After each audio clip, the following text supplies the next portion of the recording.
right, good afternoon, everyone. Thank you so much for coming today. This is St. Francis customer service training for the hospital setting. So we're going to dive into some awesome objects today and skills that you can kind of take away and add to your toolbox. But first off, before we dive into any of that, we're going to play just a little bit of games just to kind of get excited and get those juices flowing. So we're going to play Have You Ever, which is just a little icebreaker game. And I'm going to go ahead and pass out these sheets to you. Just take one and pass it down.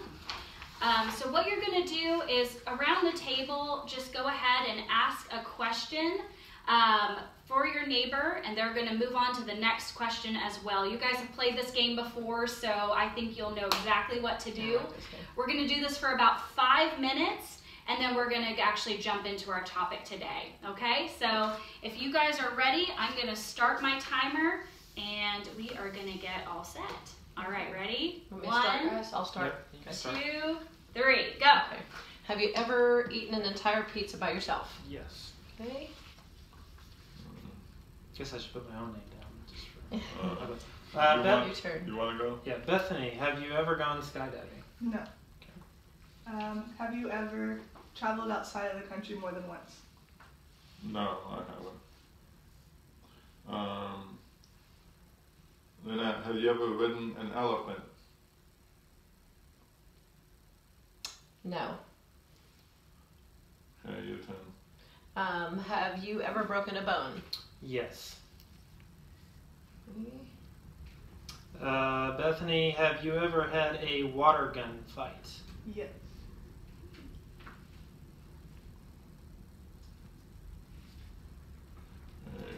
Okay.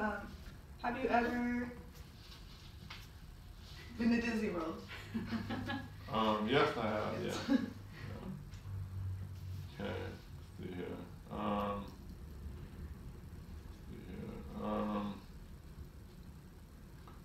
Bethany, have you ever run a 5K race?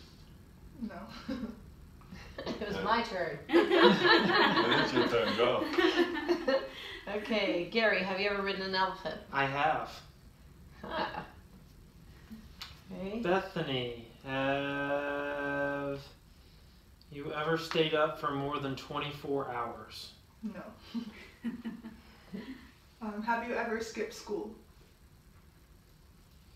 Have you ever skipped school? Yes. We've Yeah. all probably done that at some point. Okay, Bethany, have you ever made a Pinterest project? I believe so, yes. Good. Okay, we got 3 minutes. Okay. So is it my turn? Whose turn? Gary's turn. Bethany, have you ever watched a meteor shower?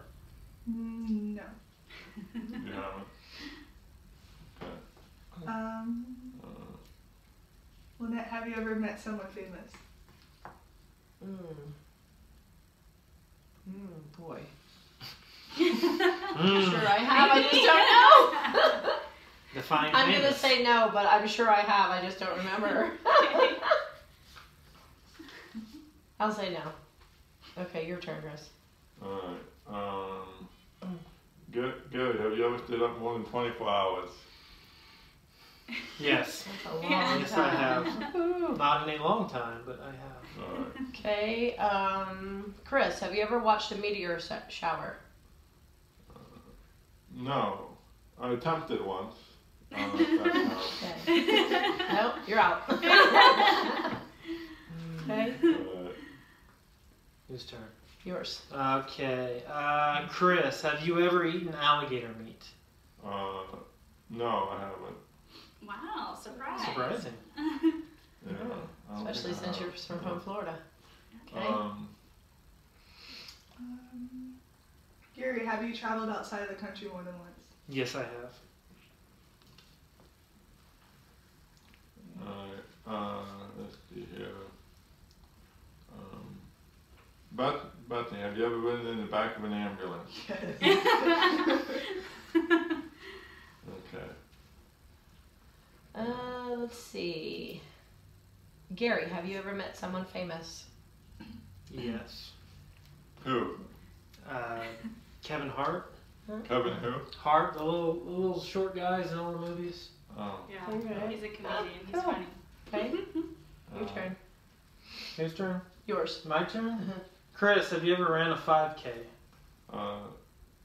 Not a race. I have run a 5K, so I guess I'm close on that one. I'll take that one. Okay. You have gone that far for sure. Gary, have you ever eaten alligator meat? Yes, I have. Me too. It's pretty good. It is. Okay. Try, babe. I'm only showing 2 that haven't had a yes answer. All Yeah. right. Number 2 and number 8. Yeah. Number 2 and number 8. Yeah. Oh yeah, I'm showing. So that's it. All right. Well, we are almost done. I think that's about it. Okay. All right. So how many did we have? Did anyone more than 5? I'm guessing. Oh, no. More Not than I. 5. 3, 4, 5. I have you. Gary is 5, 6, 7. Yeah, Gary's. 7 is Gary. 7. Yeah. Okay. Who can beat 7? I'm not on Beat any 7? of them. You guys didn't even ask me. Okay. Anyone has more than 7? Well, we didn't think you ever ate an entire pizza No. by yourself. I think. All right. I think Gary's our winner. All right. Woohoo! Get water. Well, just something a little bit fun before we dive into our topic today. If you go ahead and just put away your Have You Ever game and take out, you've received a little customer service packet at the beginning of our time here on your way in. And this is just a brief overview of what we're going to be covering today.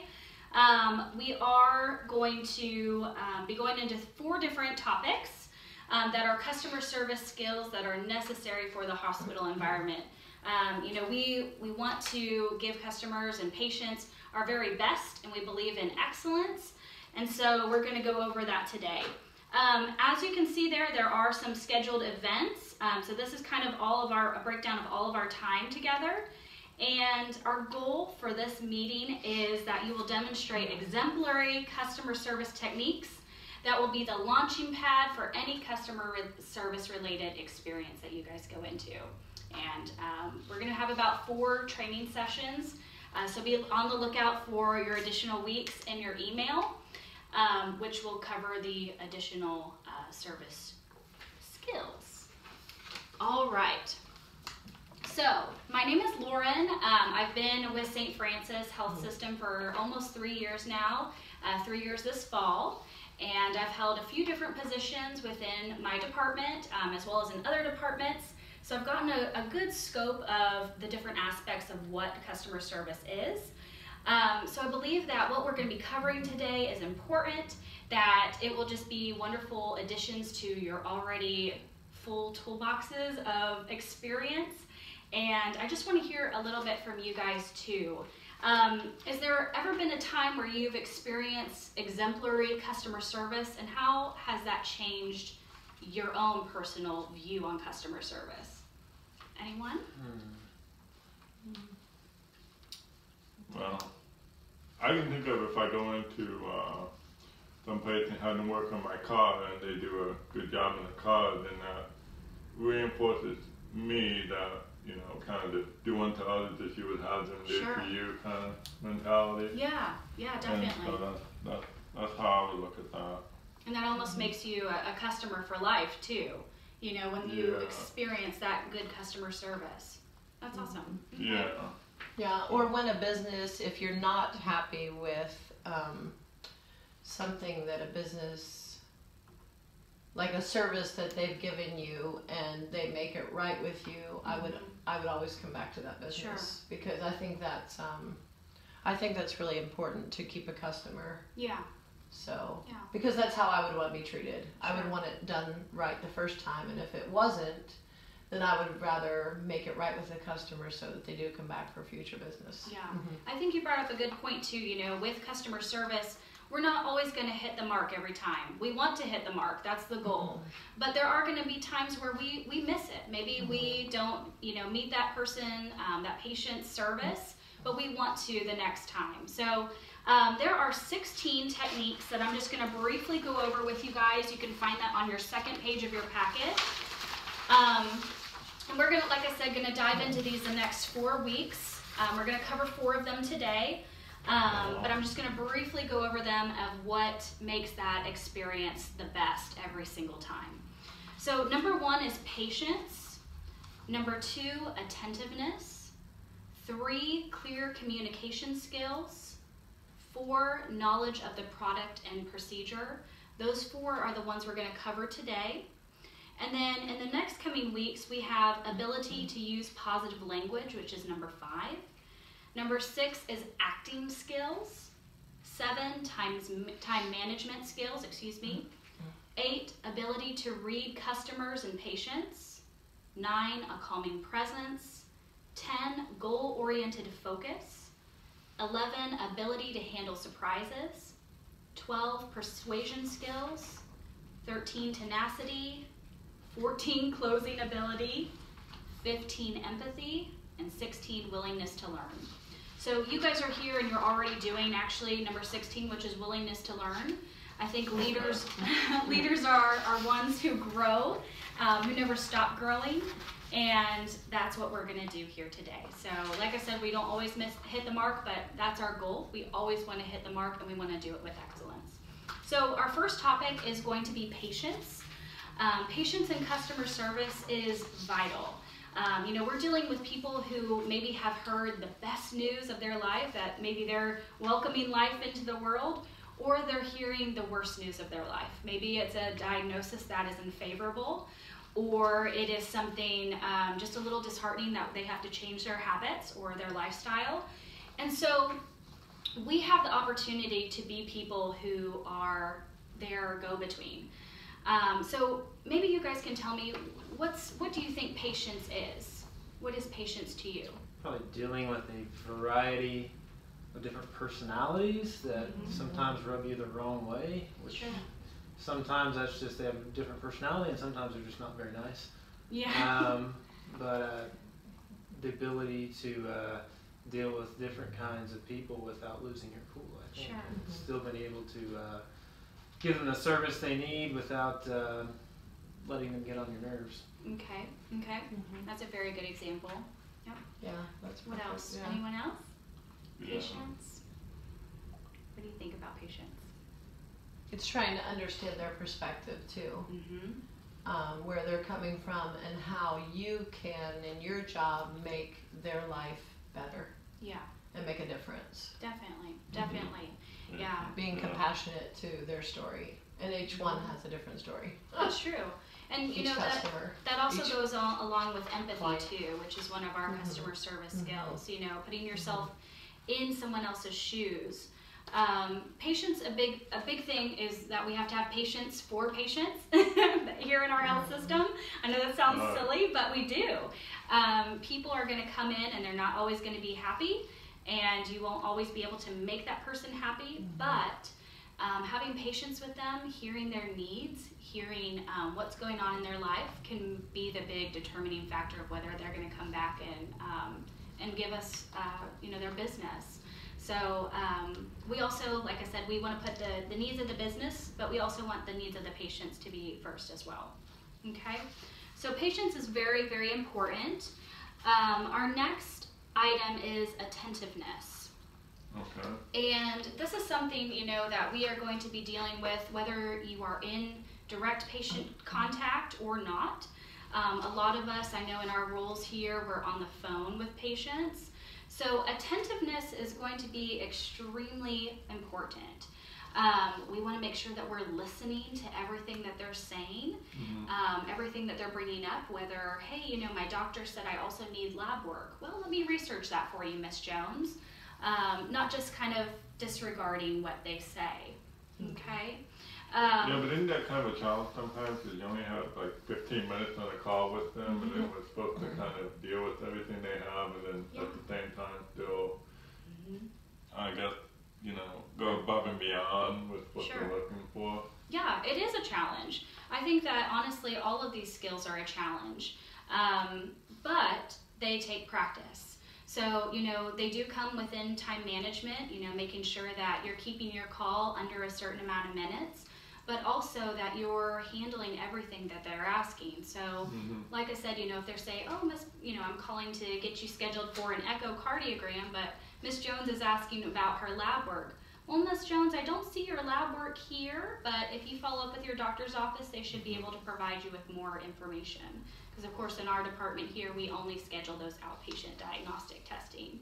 But just being willing to answer their questions and not put them off, and make sure that they're being heard. You know, that's the biggest thing. People want to be heard. They want to know that you're listening to their concerns and their needs. Because I know that's frustrating for me if I'm a patient and I feel like the provider or their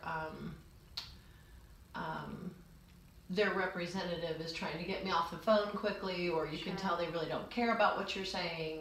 You almost feel like a number. Right. That's frustrating to me as a patient. Right. And so yeah, and that's the biggest thing. That. We don't want patients to feel that way ever. We want them to know that they're not a number. They are important. They're valuable. You know, with St. Francis, you know, some of our core beliefs are that we should treat everyone with dignity and we should do everything with excellence. And I believe that. You know, people aren't just a number. That's why we are a hospital. We care for people. So, and that comes down to even just being in customer service. We still need to care for people. Okay.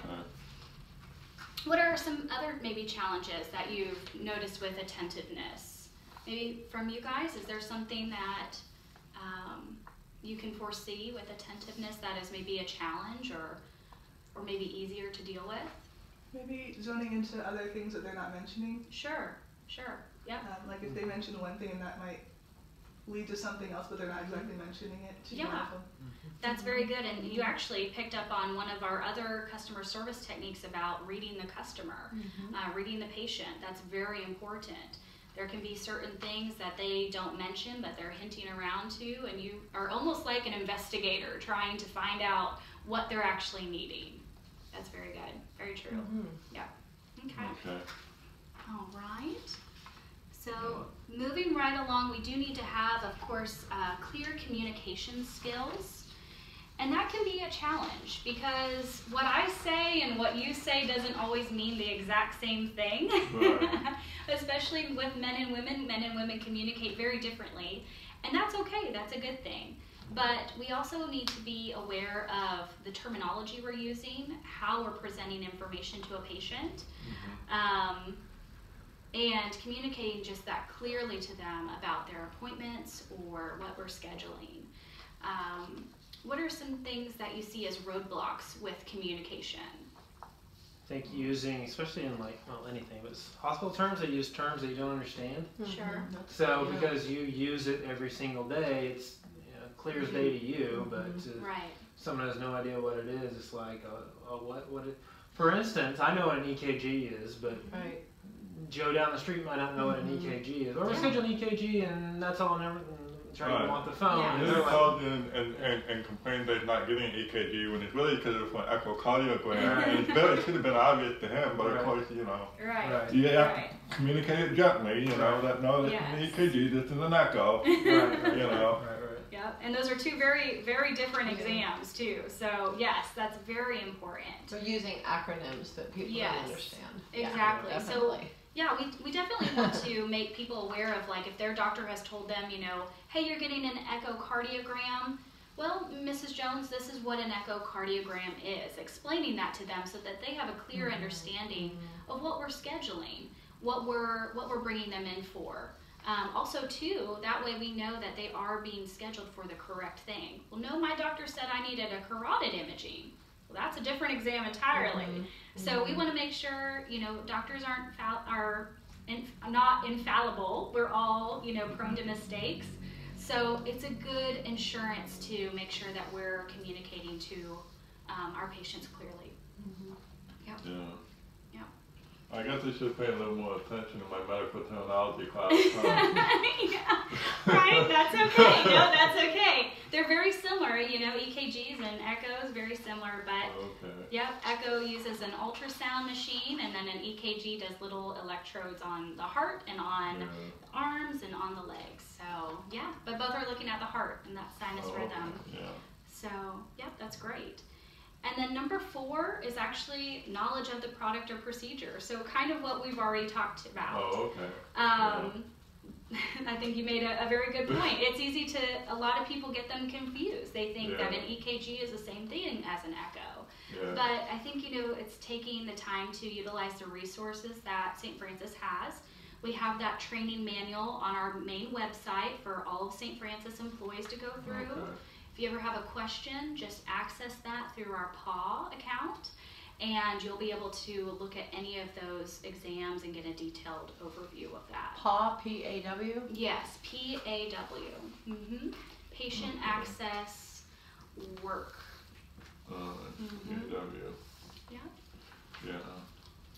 And that will really, you know, that makes you knowledgeable. When you're knowledgeable and speaking with a patient, they have confidence and trust that they can put in you, that you are doing your job correctly, and that you're gonna make sure that they're taken care of. Okay. Yeah. Yeah. Yeah. Yeah. That was interesting though when you have to find, you know, like I was saying about the EKG echo thing, you know, they're calling about one thing, but you kind of have to redirect and say, well, actually it's really this, and, Yes. you know, and they get frustrated because they think they're not paying attention to that. Yes. So then you have to be attentive, you know, and have Right. clear communication, you know, Yeah. with patience. That's true. That's very true. That's very true. And you know, all of these, it's crazy, but I mean, there are 16 of those, and I know that's pretty lengthy, but they all coincide with each other. They all kind of piggyback on the other to really make the correct and best patient experience. So we're going to take just a brief break here and stop, and then we'll come back and we'll dive in just a little bit further. Okay?